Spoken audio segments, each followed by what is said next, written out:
बहू, आज फिर से तुम रात का बचा हुआ खाना खिला रही हो। कितनी बार कहा है तुमसे कि रात को इतना खाना मत बनाओ कि सुबह तक चले।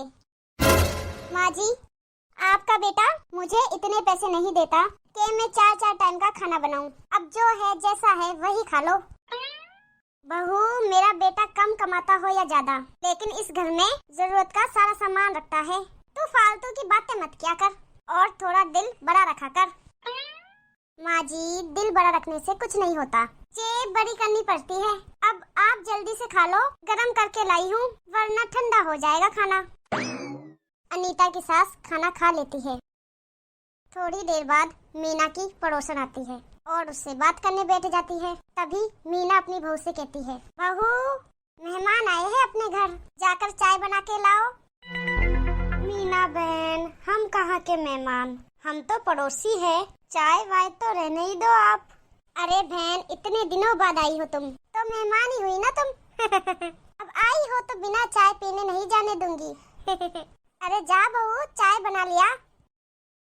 पता नहीं माँ जी क्यों सबको बुला बुला के चाय पिलाती है। इन्हें पता ही नहीं कितनी महंगाई हो रही है। अरे इन्हें चाय पीने का शौक है तो ये क्यों नहीं चली जाती किसी के घर चाय पीने के लिए। थोड़ी देर बाद अनीता चाय बना के लाती है। चाय देखकर मीना और उसकी पड़ोसन दोनों के होश उड़ जाते हैं। मीना गुस्से से अपनी बहू को कहती है, बहू, क्या हुआ है तुझे? ये काली चाय क्यों बना के लाई हो? इसमें दूध क्यों नहीं डाला? माँ जी, आपको पता तो है दूध कितना महंगा हो रहा है, इसलिए मैं दूध कम ही लाती हूँ। अब घर में दूध नहीं होता तो क्या करती मैं, इसलिए बिना दूध की चाय बना दी मैंने। अरे बहू, बाजार से ले आती या दूध मंगवा लेती। माँ जी, दूध लाने के लिए पैसे भी तो होने चाहिए ना। मुझे पता है मैं कितनी गरीबी में दिन काट रही हूँ। आपका क्या है, आप तो बैठ के हुक्म चला देती हो। वैसे माँ जी, ये काली चाय ना सेहत के लिए बहुत अच्छी होती है। सास बहू की बात सुनकर पड़ोसन को बहुत अजीब लगता है। बहन जी, आप परेशान मत हो, मैं फिर कभी चाय पी लूंगी, अभी चलती हूँ मैं। अरे रुकिए तो। नहीं नहीं मीना जी, और कभी आऊंगी मैं, अभी चलती हूँ मैं। पड़ोसन वहाँ से चली जाती है। मीना को अपनी बहू में बहुत गुस्सा आता है। बहू, अगर तू ऐसे ही लोगों के सामने गरीबी का नाटक करती रहेगी ना, तो कोई भी नहीं आएगा यहाँ पर, ना कोई रिश्तेदार और ना कोई पड़ोसी और ना ही कोई दोस्त। अच्छा है ना माँ जी, कोई भी ना आए यहाँ पर, ना कोई रिश्तेदार ना कोई पड़ोसी। घर का खर्चा तो कम होगा माँ जी। तू क्यों खर्चे से डरती है? खर्चा तो मेरे बेटे का हो रहा है ना। मीना और अनीता बहस कर ही रही होती है तो तभी वहाँ पे अमित आके कहता है, अनीता, तुम क्यों दिमाग खराब करती हो? 4-4 दिन का बचा हुआ खाना तुम लंच में पैक करके दे देती हो, कब सुधरोगी तुम? तो क्या करूं, फेंक दूं खाना? अरे फेंकने के लिए कौन बोल रहा है? देखो, तुम रोज खाना बनाया करो, वो भी थोड़ा थोड़ा, और ताजा खाना बनाया करो, फेंकने की जरूरत ही नहीं पड़ेगी। इतने दिन के रखे हुए पुराने खाने से तबीयत भी खराब हो जाती है। इतनी गरीबी है घर में और तुम बादशाह वाले ख्वाब देख रहे हो। रोज अच्छा खाना खाना है। सैलरी देखी है अपनी? अनीता, मैं अच्छा खासा कमा लेता हूँ, और कम से कम इतना तो कमा ही लेता हूँ कि इस घर में रह रहे लोगों का पेट अच्छी तरह पाल सकूं। रहने दो, अब बोलो मत कुछ, चुप ही रहो। माँ, कल से आप ही खाना बना देना। मैं 4-4 दिन पुराना खाना ऑफिस नहीं ले जा सकता। अगले दिन से मीना खुद ही अपने बेटे के लिए खाना बनाने लगती है। मीना को ऐसे खाना बनाते हुए देख अनीता उससे कहने लगी, माँ जी, ये रोज रोज तुम अपने बेटे के लिए ये शाही पकवान बनाती हो ना, अगर रोज रोज ऐसे ही चलता रहा तो एक दिन कटोरा हाथ में आ जाएगा। अरे बहू, शुभ शुभ बोल, ये कैसी अपशगुन बातें कर रही है तू यहाँ खड़ी होके? ऊपर वाला करे मेरा घर यूं ही फलता रहे फूलता रहे। और हाँ, ऐसी बातें ना तू अपने मायके वालों के लिए बोला कर, हमारे बारे में ये सब अपशगुन बोलने की जरूरत नहीं है। आपको बुरा लग गया माँ जी, लेकिन मैं सच कह रही हूँ, मेरे मायके वाले ऐसे फिजूल खर्च नहीं करते, वो सब कुछ ना हिसाब से करते हैं। बहू, माँ कंजूस है तेरे मायके वाले, चावल बनाते हैं तो रोटी नहीं बनाते, और रोटी बनाते हैं तो सब्जी नहीं बनाते। मुझे याद है, मेरा बेटा पहली बार तेरे घर गया था और बेचारा अचार से रोटी खा के आया था। तेरे घर वालों से इतना भी नहीं हुआ कि अचार के साथ प्याज भी दे दे। अरे माँ जी, प्याज दे देते, लेकिन उस समय प्याज कितनी महंगी बिक रही थी, बिल्कुल सोने के भाव, इसलिए उस दिन ना घर में प्याज नहीं थी। अरे ओ प्याज की बच्ची, एक बात बता, दुनिया में कौन ऐसा आदमी होगा जो अपने दामाद को अचार के साथ सूखी रोटी खिलाता होगा? अरे पहली बार मेरा बेटा तेरे घर गया था, तब से आज तक नहीं गया वो। इस तरह अनीता और मीना में बहस होने लगती है। अगले दिन अनीता अपने घर के बाहर खड़ी हुई थी, तभी वहाँ सेब बेचने वाला आया। मोहल्ले की सभी औरतें सेब खरीदने लगी। तभी एक औरत ने अनीता से कहा, अरे अनीता, तू वहाँ क्यों खड़ी है? सेब सस्ते और बहुत अच्छे हैं, तू भी खरीद ले। मैं कहाँ लूंगी दीदी, अब गरीब लोग सेब कहाँ खाते हैं।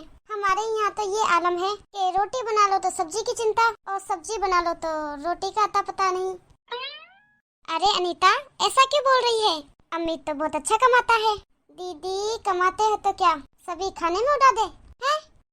भविष्य के लिए कुछ बचाना भी तो होता है ना। यहाँ खड़ी होके तू तो गरीबी में खूब भाषण दे रही है, लेकिन रोज रात को अमित इतनी सारी चीजें खरीद के ले जाता है, खाने की, पहनने की। और तेरी सास, वो भी पूरे दिन कुछ न कुछ खरीदती रहती है। उन्हें देख के तो लगता नहीं कि तू गरीब है। उन्हें तो आदत है फिजूल खर्चों की।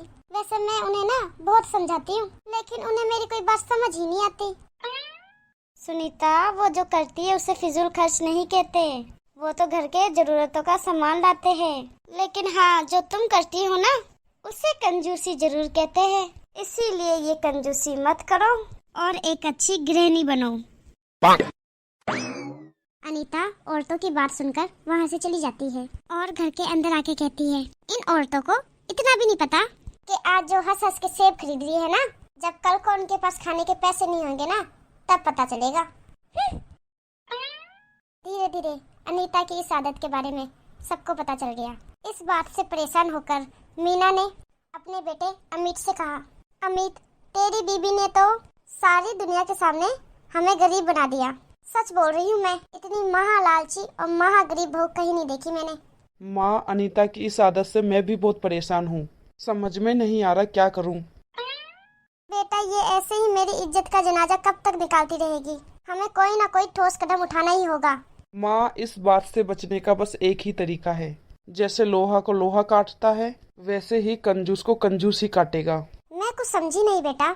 यही माँ, कि हमें इससे भी ज्यादा गरीब बनना होगा, हमें अनीता से भी ज्यादा लालची बनना होगा, तभी कुछ हो सकता है। अब अमित और मीना ने अपनी बहू को सबक सिखाने की ठान ली। सुबह अनीता की सास ने सबके लिए चाय बनाई। जैसे ही अनीता ने चाय पी, वैसे ही मुंह से निकाल दी, थू। माँ जी, ये क्या बनाया है आपने? ना तो इसमें दूध है, ना ही चीनी, चाय पत्ती डाली है, वो भी बस नाम के लिए। बहू, गरीबी में ऐसा ही नाश्ता मिलता है। तुझे पता है ना, चीनी, चाय पत्ती कितनी महंगी हो गई है, और दूध का दाम तो आसमान छू रहा है। इसलिए बहू, तुझे जो मिल रहा है वही खा पी ले, और ऊपर वाले का शुक्रिया अदा कर। अनीता अपनी सास की बात सुनकर हैरान रह गई। थोड़ी देर बाद अनीता ने अपने पति से कहा, सुनो जी, मुझे अपने मायके जाना है, आप मुझे कुछ रुपए दीजिए ना। अमित अनीता को 10 रुपए देता है। ये क्या, 10 रुपए? अरे, और कितने रुपए दूं तुम्हें? तुम्हें पता है ना मेरी सैलरी कितनी कम है, घर का गुजारा मुश्किल से हो पाता है। मुझे ये सब मत बताओ, कम से कम ऑटो या टैक्सी का किराया तो दे दो। 10 रुपए में मैं अपने मायके कैसे जाऊंगी? देखो, यहाँ से पैदल पैदल जाना बस स्टॉप पर, वहाँ से 5 रुपए वाली टिकट लेना, और उसके बाद तुम सीधे अपने घर पहुँच जाओगी। और हाँ, मैंने तुम्हें दोनों तरफ का किराया दे दिया है। अब ये मत बोलना कि मैं तुम्हारा ख्याल नहीं रखता। अमित वहाँ से चला जाता है। क्या हो गया इन लोगों को? ये दोनों तो मुझसे भी ज्यादा कंजूस हो गए हैं, मुझसे भी ज्यादा गरीब हो गए हैं। रात को अनीता सबके लिए खाना बना रही होती है, तभी मीना और अमित उसके पास आके कहते हैं, अरे अनीता बहू, क्या बना रही हो? इतना सारा खाना कौन खाएगा?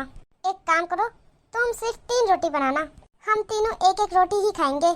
और ये आलू पालक बनाने की जरूरत नहीं है, आज सिर्फ पालक बना दो, 2 दिन बाद आलू बनाना। इस तरह ये सब्जी 4 दिन चल जाएगी, 2 दिन पालक खाएंगे और 2 दिन आलू। ये आप दोनों को क्या हो गया है? इतने कंजूस तो आप लोग पहले कभी नहीं थे, और क्यों ऐसी बात कर रहे हो?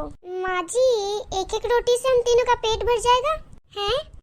ऊपर वाले का दिया हुआ सब कुछ है हमारे पास, तो फिर क्यों आप लोग इतना कंजूस और गरीब बन रहे हो? बहू मैं भी तो यही कहती हूँ कि ऊपर वाले का दिया हुआ सब कुछ है हमारे पास, फिर क्यों तुम वहाँ गरीब और कंजूस बन के दिखाती है। तेरी वजह से हमारी हर जगह बदनामी हो रही है। माँ और मैंने नाटक किया था तुम्हें सबक सिखाने के लिए, और अब भी तुम नहीं सुधरी तो माँ और मैं इस नाटक को हकीकत में बदल देंगे। तुमसे भी ज्यादा कंजूस होके दिखाएंगे और मैं अपनी नौकरी भी छोड़ दूंगा। मुझे माफ कर दो, मैं आप लोगों से वादा करती हूँ अब मैं कभी भी कंजूस और गरीब बन के नहीं दिखाऊंगी और सभी रिश्तेदारों और पड़ोसियों में तुम्हारी इज्जत वापस ला के रहूंगी। ठीक है बहू, अब जा अच्छे अच्छे पकवान बना के ला बिना कंजूसी के। ठीक है माँ जी, अभी बना के लाई।